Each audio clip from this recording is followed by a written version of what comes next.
సింగరేణి కార్మికులపై యాజమాన్యం కక్ష సాధింపు మానుకోవాలని మాజీ మంత్రి కొప్పుల ఈశ్వర్ అన్నారు. రామగుండంలో అభివృద్ధి పేరిట సింగరేణి కార్మికులను యాజమాన్యం వేధిస్తుందని ఆరోపించారు.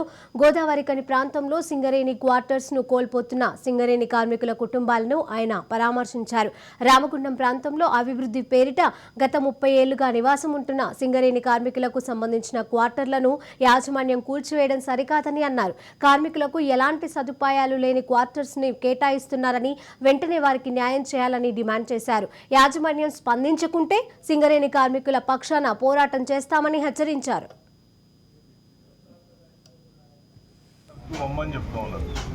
వీళ్ళు ఎక్కడికి పోతారు, ఎట్లా పోతారు, దీనికి అర్థమైంది అసలు ఎవరు చెప్పింది అసలు ఈ ప్లానింగ్ అంతా?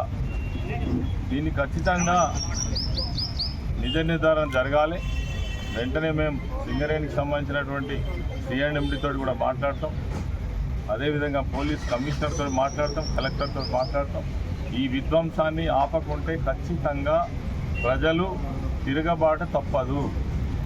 వాళ్ళు తిరగబడడానికి సిద్ధంగా ఉన్నారు. మీరు అదేవిధంగా దౌర్జన్యంగా చేస్తే మాత్రం ఖచ్చితంగా తిరుగుబాటు తప్పదు. ఎందుకంటే ఏదైనా పారదర్శకంగా చేయాలి. వాళ్ళు మేము ఇవ్వడానికి ఎంత చేస్తారు? మీరు రోడ్డు 100 ఫీట్లు కావాలి, దానికి ఒక పద్ధతి నిబంధన ఎట్లా చేస్తారు?